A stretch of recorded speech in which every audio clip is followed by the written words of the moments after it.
le sourire en pleine méditation, contemplant aux grâces suprêmes la cité bénie, la ville sainte,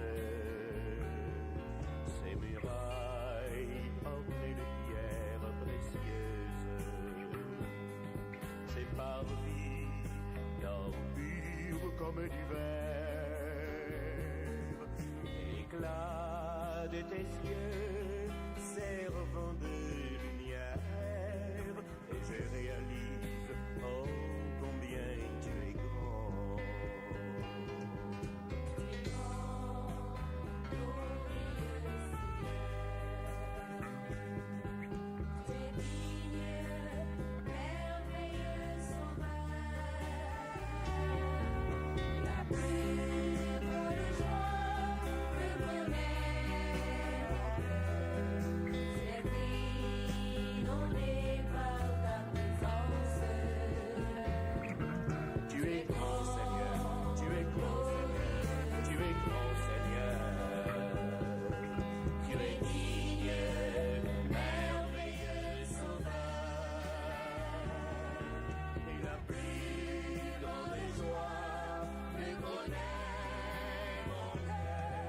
And the very existence of my country, Israel.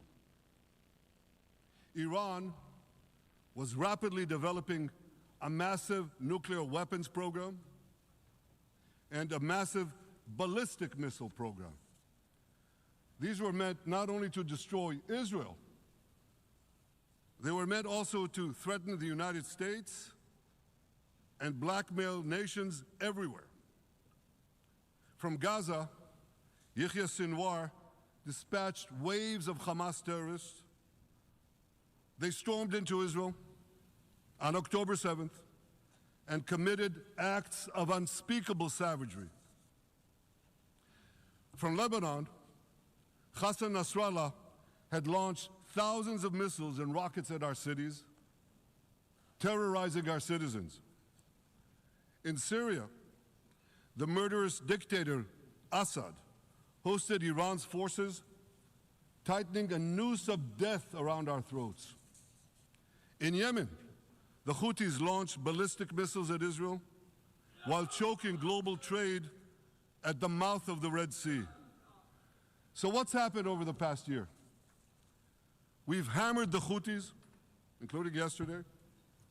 We crushed the bulk of Hamas's terror machine. We crippled Hezbollah, taking out most of its leaders and much of its weapons arsenal.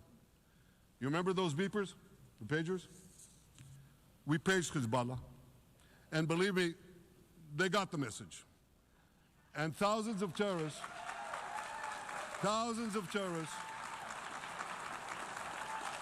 dropped to the ground.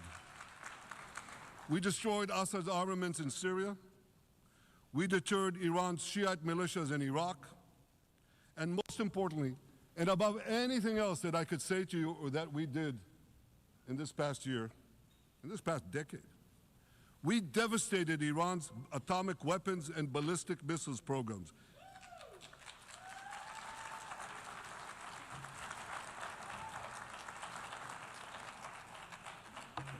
So here's where things stand today. Half the Houthi leadership in Yemen, gone. Yahya Sinwar in Gaza, gone. Hassan Nasrallah in Lebanon, gone. The Assad regime in Syria, gone. Those militias in Iraq, well, they're still deterred. And their leaders, if they attack Israel, will also be gone.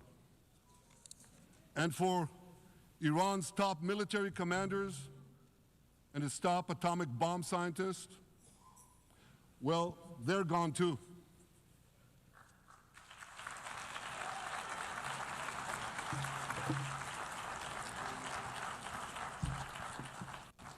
Israel's 12-day war with Iran, which I renamed Operation Rising Lion, that's from the Bible.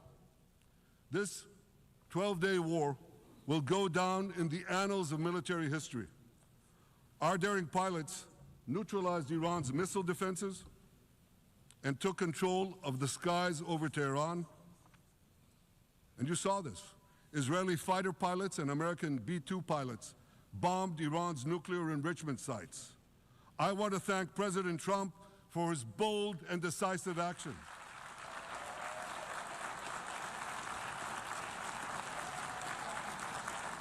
President Trump and I promised to prevent Iran from developing nuclear weapons, and we delivered on that promise.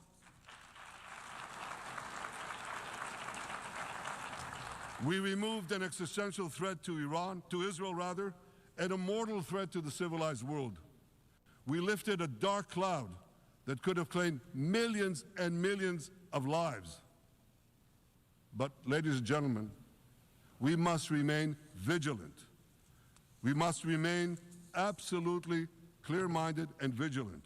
We must not allow Iran to rebuild its military nuclear capacities. Iran's stockpiles of enriched uranium, these stockpiles must be eliminated. And tomorrow, UN Security Council sanctions on Iran must be snapped back.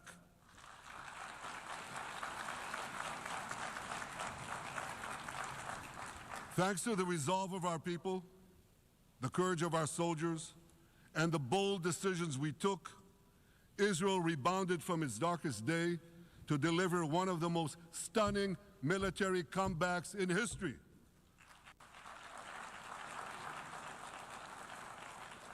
But we're not done yet.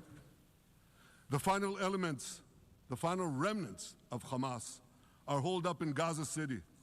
They vow to repeat the atrocities of October 7th again and again and again, no matter how diminished their forces. That is why Israel must finish the job. That is why we want to do so as fast as possible.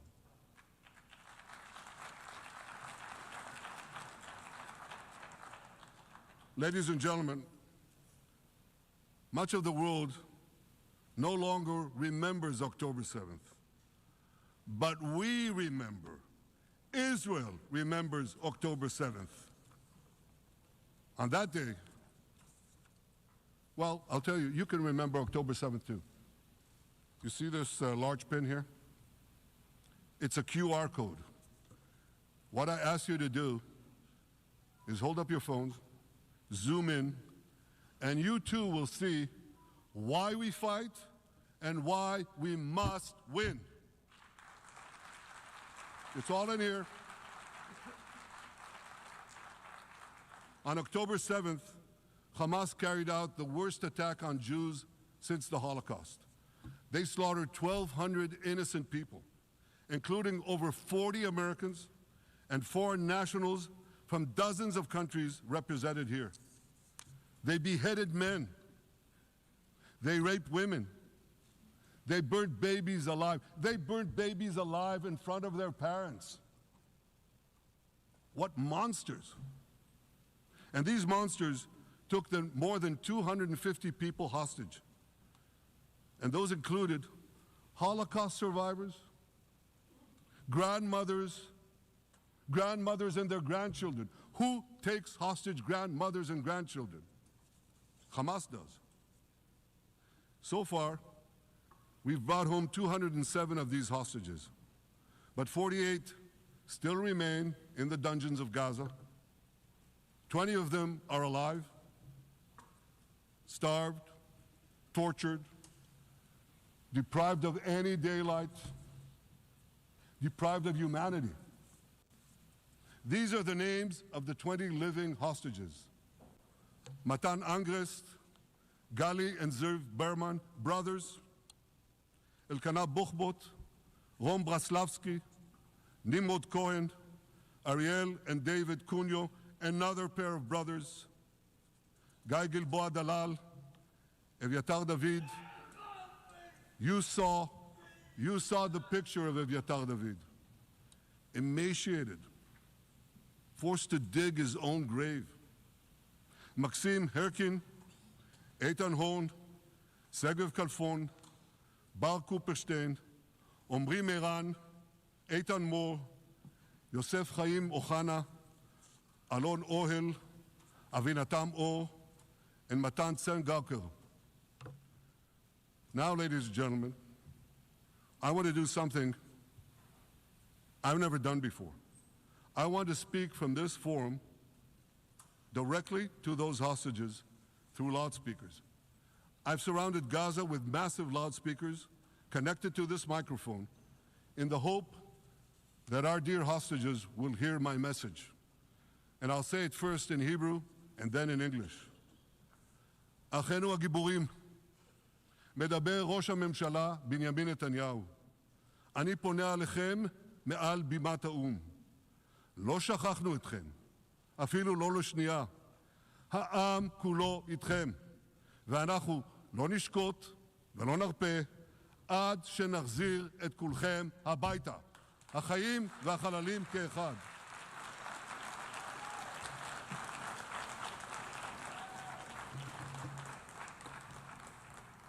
Our brave heroes. This is Prime Minister Netanyahu speaking to you live from the United Nations. We have not forgotten you, not even for a second. The people of Israel are with you. We will not falter and we will not rest until we bring all of you home.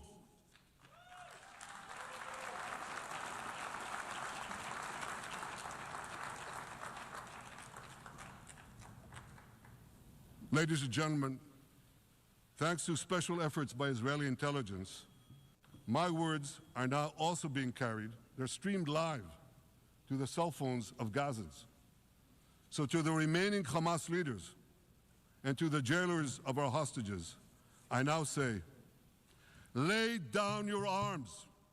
Let my people go. Free the hostages, all of them, the whole 48. Free the hostages now.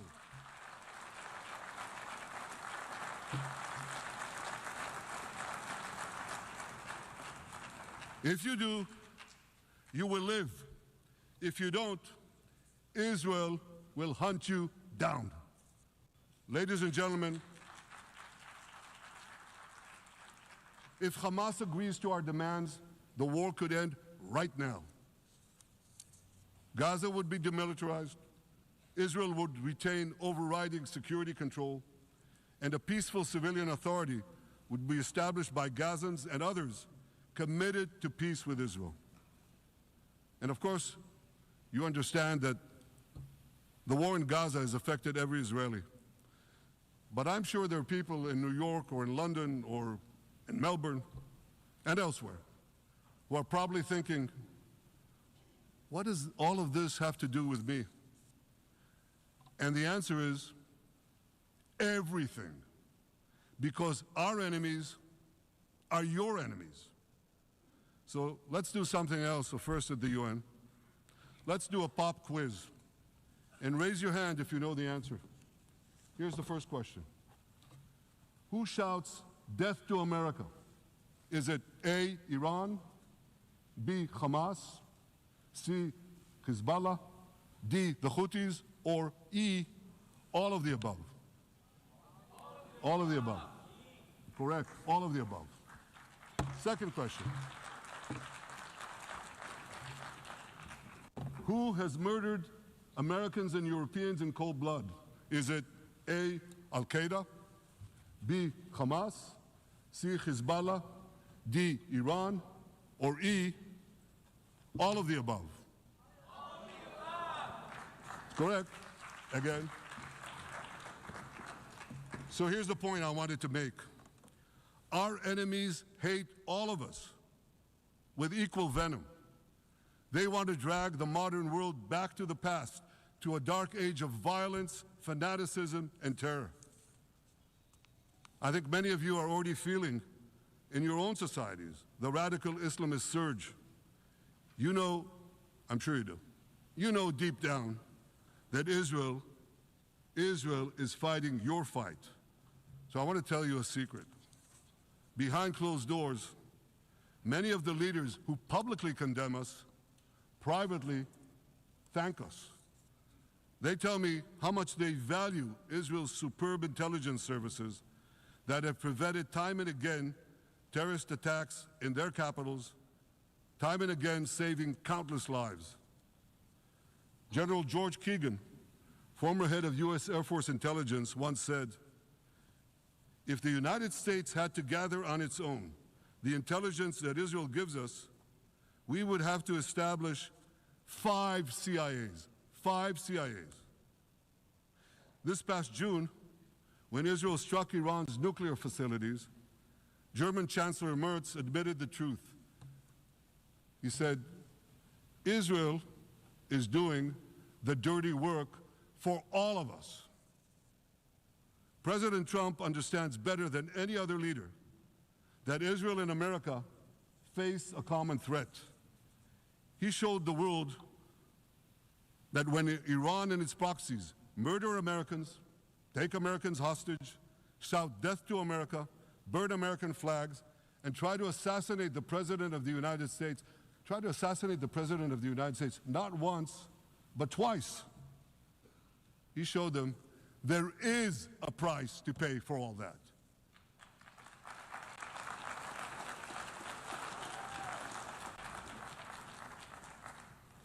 But regrettably, many leaders who are represented in this hall, they send a very different message.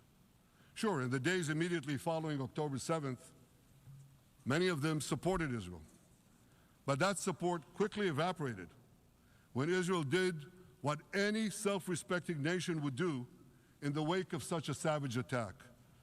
We fought back. Now just imagine, just sit back for a second and imagine an attack against America proportioned to the attack against Israel on October 7th. Imagine a regime, a terror regime, dispatching thousands of terrorists to invade the United States. They massacre 40,000 Americans. They take 10,000 Americans hostage. What do you think America would do? You think America would leave that regime standing? You don't think that. No way, not a chance. The United States would wipe out that terror regime and ensure that such savagery would never threaten America again. This is precisely what Israel is doing in Gaza. We're wiping out the terror regime of Hamas and ensuring that this savagery will never threaten Israel again. That's what we are doing. That's what any self-respecting government would do.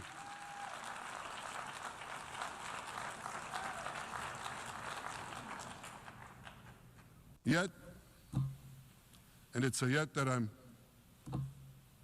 sorry to say here, yet over time, many world leaders buckled.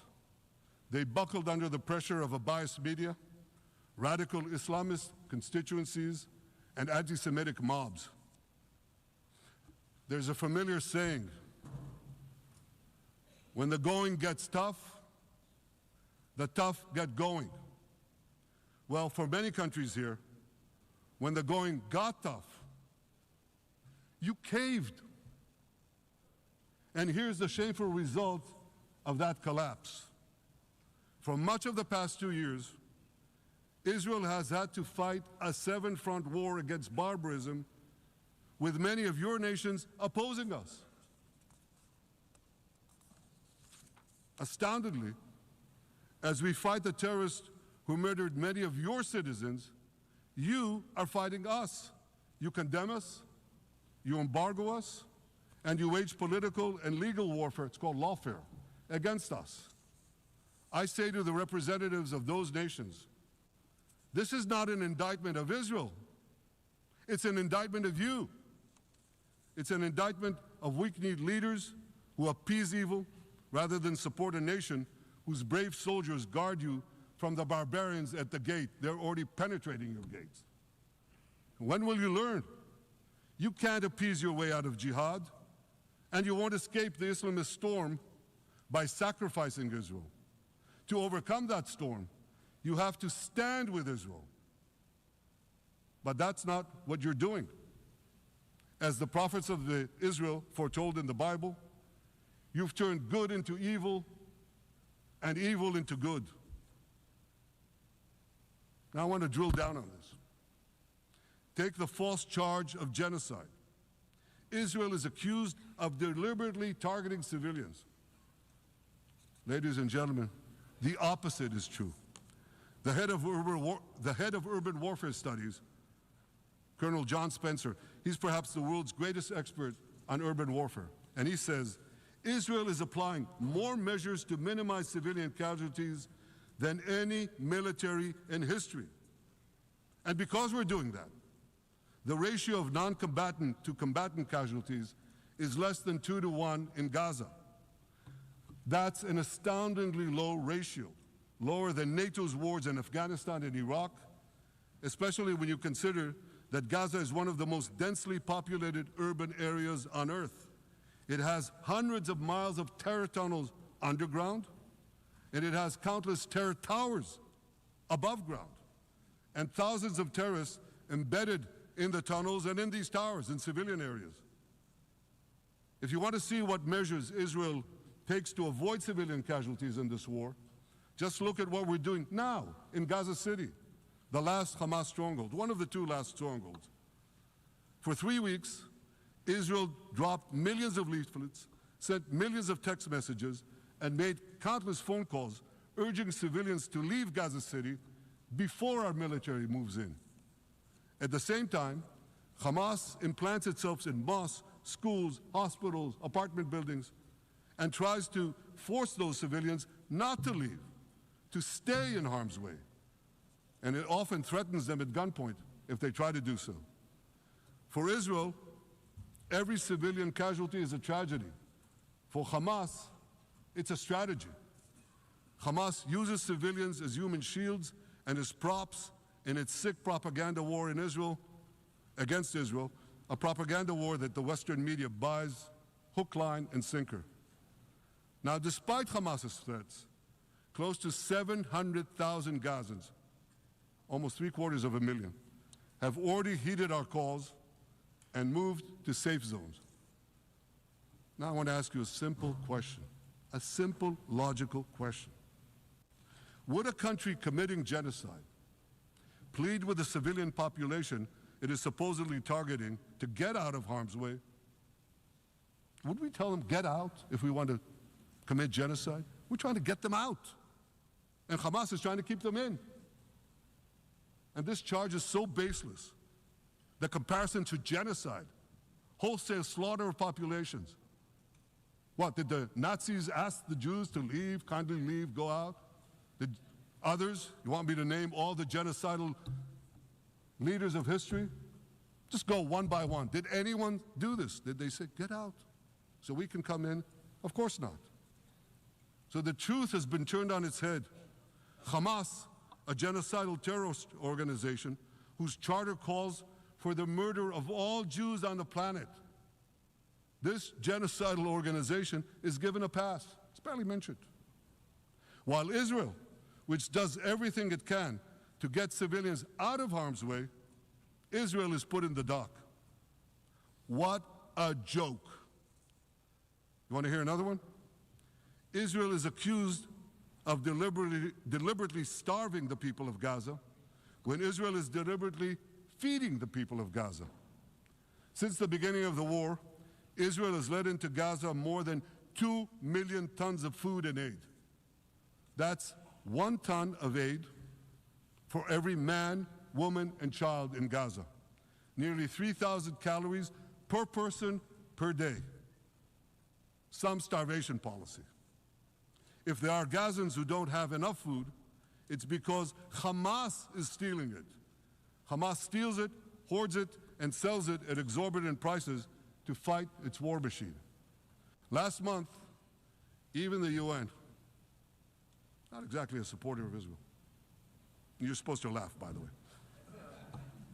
Last month, even the UN admitted that Hamas and other armed groups looted 85% of the trucks.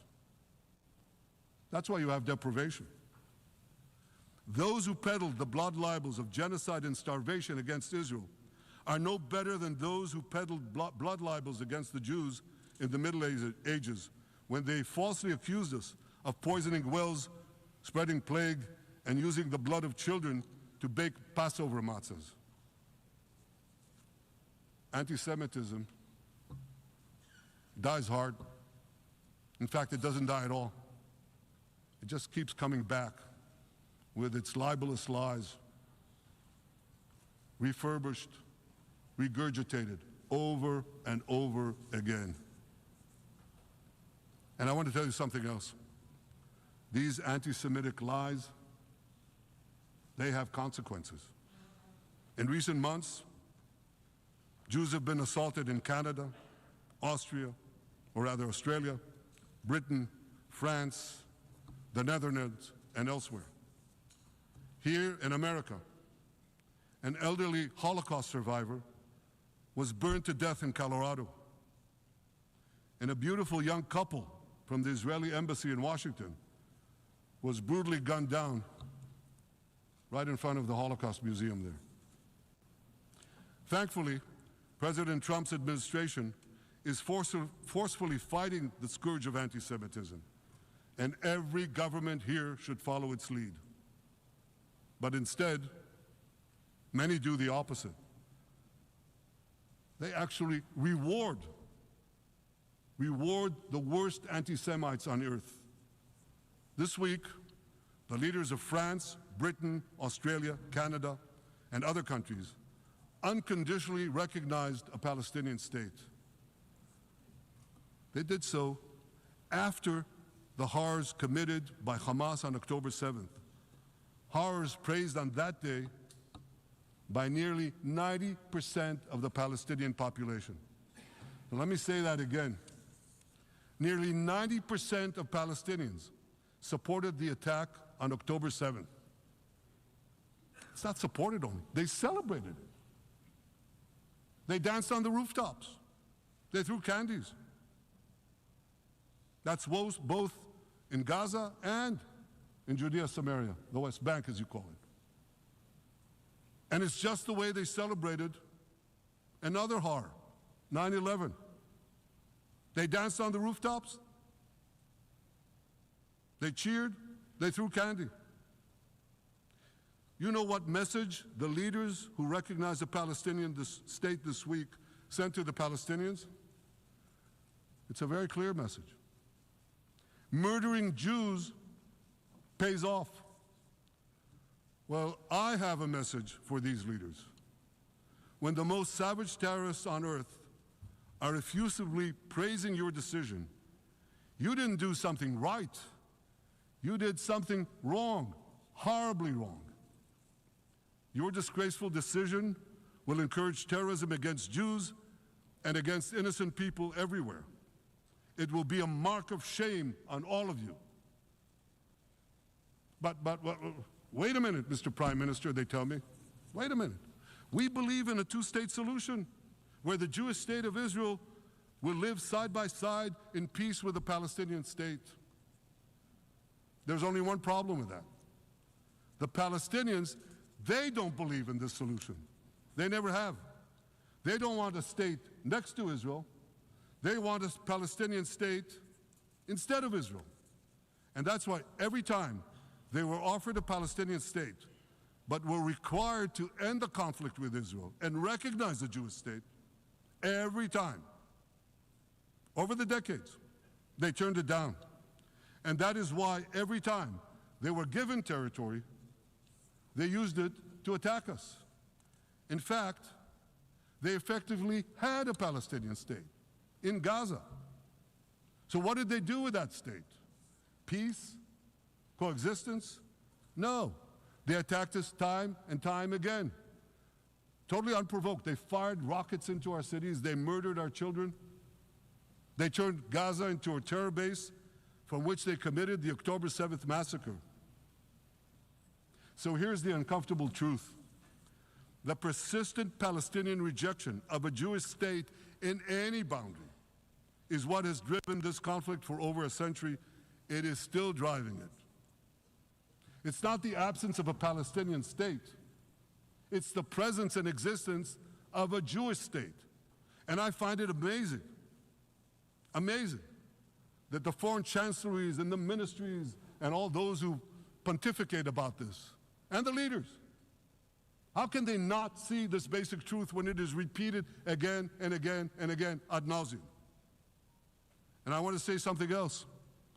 This rejection of a Jewish state not only applies to Hamas, it also applies to the so-called moderate Palestinian Authority. You should know that the Palestinian authorities pays terrorists to slay Jews. The more Jews the terrorists slay, the more the Palestinian Authority pays. The Palestinian Authority names its government buildings, its public squares, its schools, after the mass murderers of Jews, which they glorify as martyrs. They pay and glorify not just the killer of Jews, but also killers of Christians. Christians like Taylor Force, an American veteran who was brutally murdered in Israel by Palestinian terrorists. But, that I hear from the Western leaders. They tell me, the PA promised us it will reform. And I know this time, Prime Minister, it will be different. Yeah, right. We've heard these promises for decades. They always promise. They never deliver.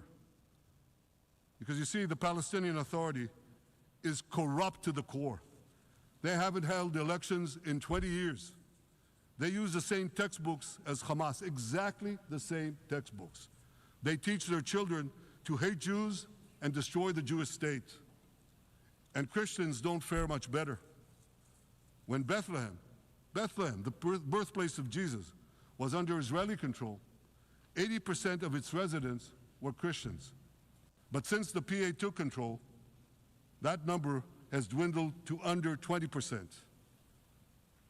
These are the people you want to give a state to?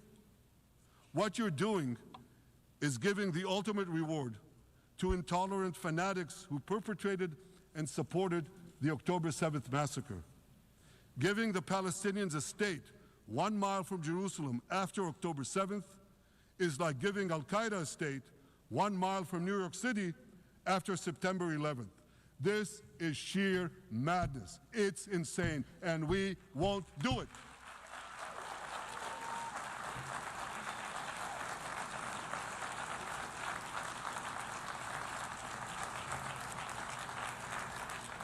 So here's another message to those Western leaders. Israel will not allow you to shove a terrorist state down our throats. We will not commit national suicide because you don't have the guts to face down a hostile media and anti-Semitic mobs demanding Israel's blood. And I want you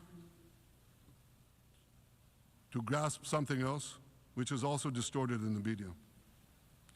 I say this not only in my name or the name of my government, but on behalf of all the people of Israel.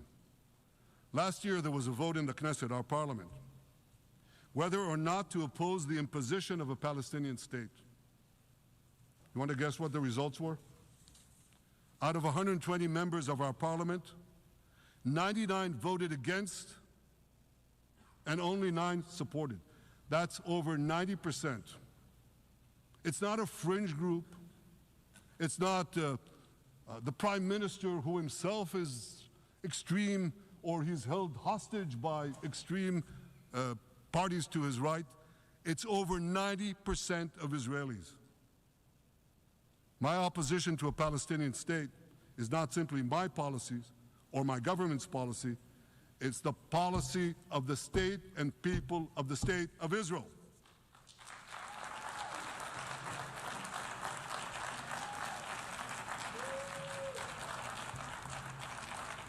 Western leaders may have buckled under the pressure. And I guarantee you one thing, Israel won't. Israel's victories over the Iranian... Thank you, I know you won't too, that's good. Israel's victories over the Iranian terror axis have opened up possibilities for peace that were unthinkable 2 years ago. Take Syria. For decades, the very idea of peace between Israel and Syria seemed unimaginable. Well, no more. Today, we have begun serious negotiations with the new Syrian government.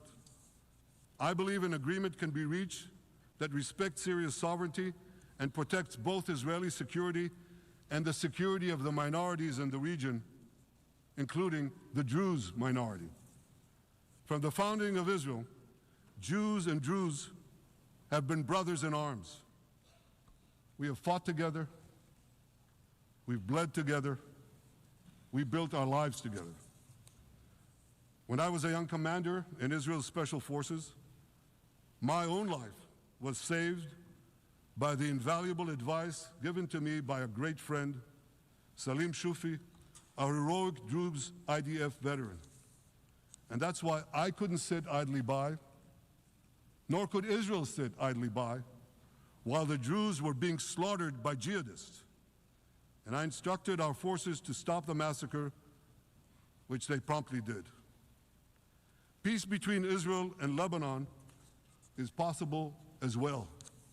I call on the Lebanese government to also begin direct negotiations with Israel. I commend it for its declared aim to disarm Hezbollah. But we need more than words. If Lebanon takes genuine and sustained action to disarm Hezbollah, I'm sure we can achieve a sustainable peace. Of course, until that happens, we will take whatever action we need to defend ourselves and to maintain the conditions of the ceasefire which was established in Lebanon. Our goal is not merely to monitor Hezbollah's actions, but to prevent them from violating the ceasefire and attacking us at any time. But I'm sure that if the Lebanese government persists in its goal of disarming Hezbollah, peace will come very speedily and very readily. Victory over Hezbollah has made peace possible with our two Arab neighbors in the north. Victory over Hamas will make peace possible with nations throughout the Arab and Muslim world. Our victory would lead to a dramatic extension and expansion of the historic Abraham Accords, which President Trump brokered between Arab leaders and myself 5 years ago. And I took note, as I'm sure you did too, of the encouraging words spoken here by the President of Indonesia. This is the country with the largest Muslim population of all nations. And it's also a sign of what could come. Forward-looking Arabs and Muslim leaders know that cooperating with Israel will provide them with groundbreaking Israeli technologies, including in medicine and science, in agriculture and water, in defense and AI, and so many other fields. I believe that in the coming years, the Middle East will look dramatically different. Many of those who wage war on Israel today will be gone tomorrow. Brave peacemakers will take their place. And nowhere will this be more true than in Iran. The long-suffering Iranian people will regain their freedom. They will make Iran great again. And our two ancient peoples,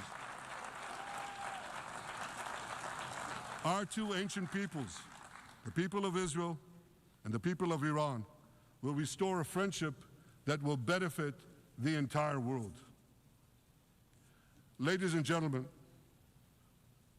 the horrors that happened on one dark day, October 7th, those horrors happened countless times during the centuries of my people's exiles among the nations. Jewish blood was cheap. Jews were killed with impunity. We had to beg others to defend us.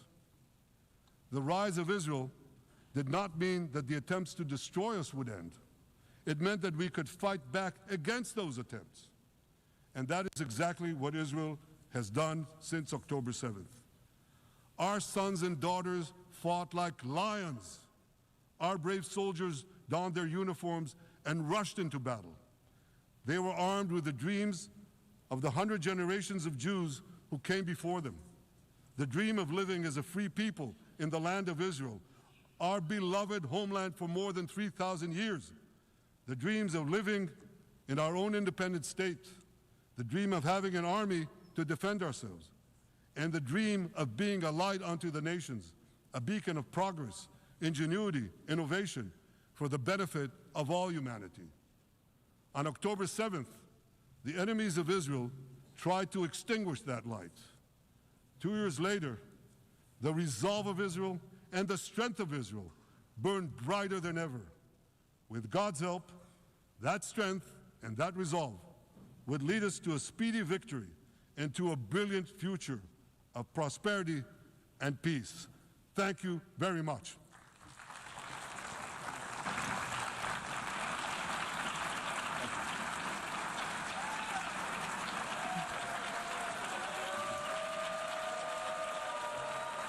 On behalf of the Assembly, I wish to thank the Prime Minister of the State of Israel,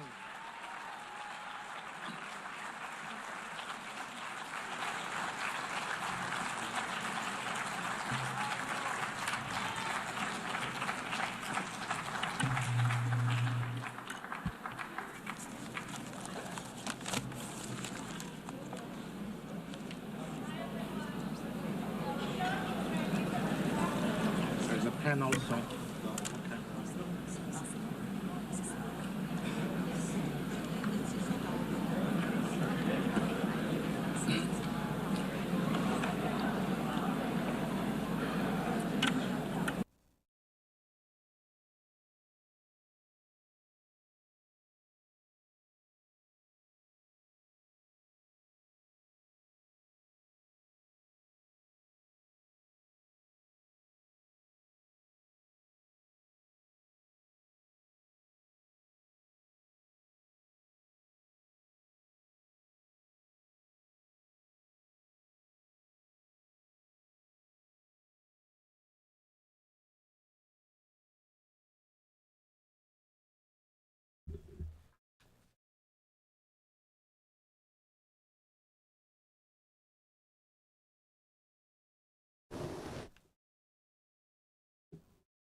Alors, monsieur, nous attendons déclaration Benjamin Netanyahoo, Premier ministre israélien, qui était sous tribune l'Organisation des Nations Unies. Il a présenté l'état situation dans la relation qui existait entre Israël ensemble avec le reste du monde là. Benjamin Netanyahoo présenté situation qui régnait dans le Middle East concernant Israël avec un ensemble de pays, les cités Iran, Irak, Liban, Yémen, Arabie Saoudite, Qatar, tous les pays ça mais Palestine particulièrement, c'est négociant côté que nous connaissons Israël ensemble avec Palestine, il y a une bataille. Benjamin Netanyahoo qui présentait comme un passionné dans le discours qu'il a fait là, il fait comprendre que il y a une série de pays qui attaquent zone ouest là, eh bien ou attaquer États-Unis ou attaquer Israël également. C'est ça qui fait gagner promesse qui était faite de bon côté administration israélienne ensemble avec administration américaine promesse à délivrer. Il dit c'est pas sous yeux Iran a obtenu un pays qui possède des armes nucléaires avec puissance nucléaire pour Iran, il pas exister, c'est ça qui fait livré attaque que été livré et félicité États-Unis également qui étaient censés enchaîner. Monsieur dit était pour contrôle ciel Iran pour que était capable mener opération qui était menée même gens que li assumer responsabilité pour attaque qui était fait sous pays Qatar. Monsieur dit d'ailleurs Yémen c'est un pays qui baille j'arrête à groupe terroriste dans zone noire. Il fait comprendre également très bien la paix entre Liban et pays et Israël. Mais c'est pour les Libanais d'accord pour destituer groupe ça qui est Hezbollah dans le pays. Otherwise, pas bien la paix entre eux ou bien Israël réserve le droit chaque fois que nécessaire pour faire intervention pour que les protéger. Israël parle également de groupe Hamas là. Il dit comme ça, eh bien, est-ce que c'est Hamas, Iran, Hezbollah et Houthis ensemble avec Al-Qaïda qui est responsable de l'attaque contre le pays États-Unis, citoyens américains avec reste encore? Eh bien, il dit c'est tout ça qu'il cite qui est responsable. Monsieur allé de l'autre côté, il dit est-ce que je ne dis Hamas n'a pas gagné main trempée dans des criminels? Oui. C'est celle Hamas côté que au Kaboué, yo kidnappé Timoun, grand moun, yo prend grand yo ensemble avec petit yo, y a touye yo en face grand moun yo. Monsieur dit ça yo pas capable tolérer li. Si Hamas dépose les armes kounya là, li remettait tout otage que gen nan yo ensemble avec cadavre, et bien chef d'État américain te dit 58, Benjamin Netanyahu bon côté pas dit c'est 48. Il y a 28 moun qui mourent déjà plus 20 autres li cité non 20 là qui encore vivant pour que lui-même il se parler avec eux directement dit lui excuser c'est pour la première fois qu'il a fait ça sous tribune l'ONU il mettait et speaker il mettait au parleur dans toute Gaza pour parler avec Silayo qui nomme groupe Hamas toujours pour faire comprendre que il pas abandonné et il pas abandonné. Benjamin Netanyahu dit il pas mettre à genoux devant pièce moun, l'a camper pour défendre intérêt Israël, sous deux pieds l'a camper debout, l'a camper vivant pour que li capable défendre le pays Israël. La guerre qui vient jeudi là, et bien c'est au bagage qui sorti comme ça, tu aussi des pays qui planifient d'après ça. Benjamin Netanyahu lui fait comprendre. Il dit Israël d'accord, ça fait longtemps pour gagner de l'État qui existe qui vivent dans paix une ensemble avec l'autre, mais c'est pour l'État palestinien de respecter les droits grand pays Israël et que yo pas attaquer Israélien. D'ailleurs, c'est ça que tu tourné au vle pour West Bank parce que toutes les que tu as fait là et pas de rien comme attaque à sous pays Israël. Donc en résumé, ce discours Benjamin Netanyahu, premier ministre israélien qui te prend la parole dans l'occasion, je dit, il est ridicule côté qui conseille des groupes radicaux qui montent là comme terroristes qui simé la terreur dans la population mondiale là, bagay ça il doit finir.